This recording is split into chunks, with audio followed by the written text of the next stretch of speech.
Hey everyone, and welcome back to my channel. Today we're checking out a new power supply. This is the Century II from Montech, and this one here is the 1050 watts model.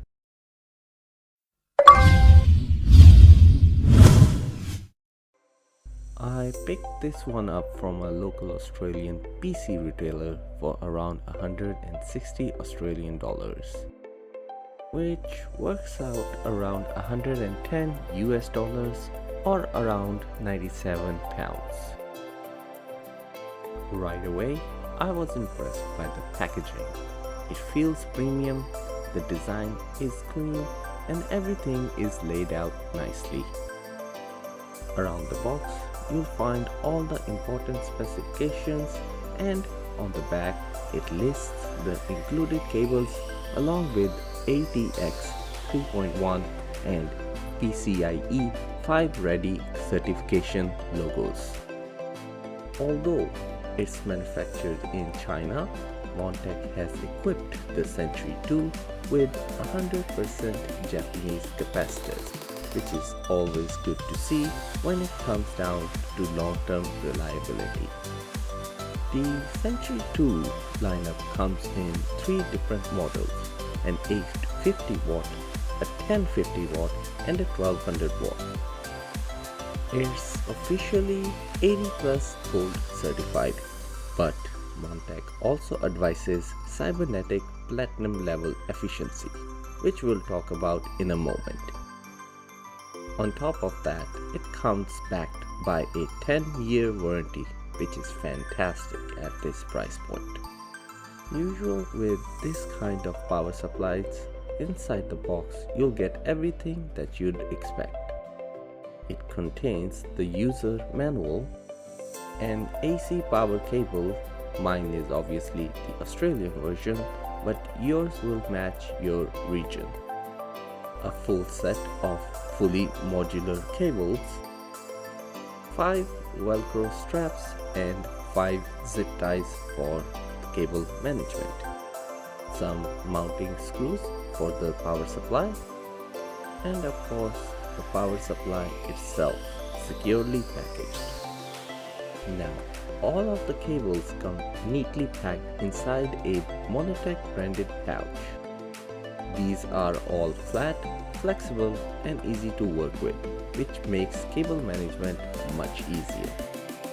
Here's what's included in the box: one 24-pin ATX cable measuring at 600mm, 2 8-pin EPS CPU cables at 700mm each, 3 PCIe 8-pin cables at 600mm each. So, if your graphic card uses 3 8-pin connectors, there's no need to daisy chain them. Also included are 3 SATA power cables, 1 Molex cable for old school connectivity, and a native 12V 2x6 cable for the modern RTX 4000 and 5000 series graphic cards. Now, I'll actually be pairing this power supply with a Gigabyte RTX 5080, so keep an eye out for that review coming soon. And while we're also talking about cables, here's a quick tip. Only use the cable that come with your power supply. Even though cables might look identical, different manufacturers use different pin layouts, and mixing them can permanently damage your hardware. As for the design, I think Montech has done a really nice job here. It features a clean silver and black finish that's subtle without looking boring, and it would fit perfectly into pretty much any modern build, especially if you're going for a gunmetal or a black theme PC build. One of the standout design features is this triangular ventilation pattern along the sides. It looks great, but it's also functional, helping improve airflow through the unit. The cooling is handled by a 135mm fluid dynamic bearing fan. It pulls cool air in from the bottom and exhausts warm air out the back. There's also a Smart Zero fan switch on the rear. When the switch is turned on, the fan stays completely off until the power supply reaches around 50 degrees Celsius, making it virtually silent during lighter workloads. And if we turn it off, the fan runs continuously. Personally, I'll leave the Smart Zero enabled since it only works exactly as advertised. Around the modular interface, everything is clearly labeled with dedicated ports for the CPU, the PCIe, the native 12-volt connectors, SATA, Molex, and the 24-pin motherboard cable. The labels are large, easy to be read, and make installation straightforward. Now let's talk about efficiency.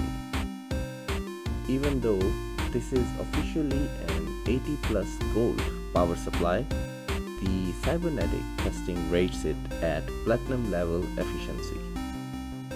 So according to those results, it reaches around 92% efficiency at 50% load, stays around 89% under heavier load, and doesn't drop below 87% throughout the normal operating conditions. For a 1050-watt unit, those are excellent numbers. This unit is also surprisingly compact, measuring just 140 by 150 by 86 millimeters, so it will fit comfortably into any ATX case, while still leaving plenty of room for cable management. Power protection is another area where this unit ticks all the boxes.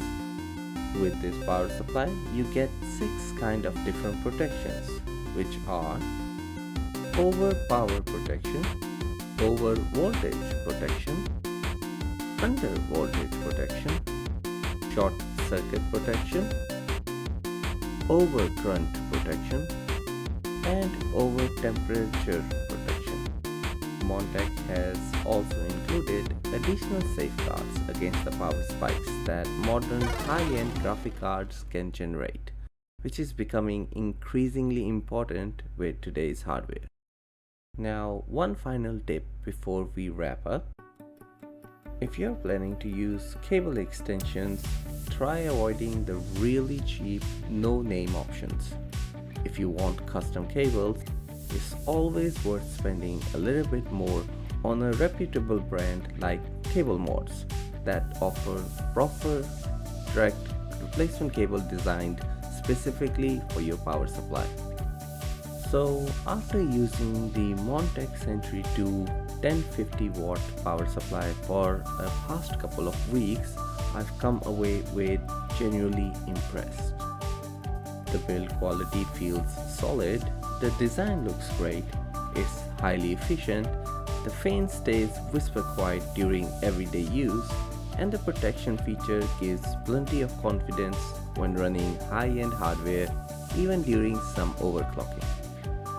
Considering the price, I think Montech has put together a really impressive package here. If you're building a modern ATX 3.1 system and you're looking for a reliable power supply without spending a fortune, this is definitely one I'd recommend. Before I go, if you found this review helpful, don't forget to give this video a like, subscribe if you're new to the channel, and hit that notification bell so you don't miss future videos. Thanks for watching, take care, and I'll see you in the next one.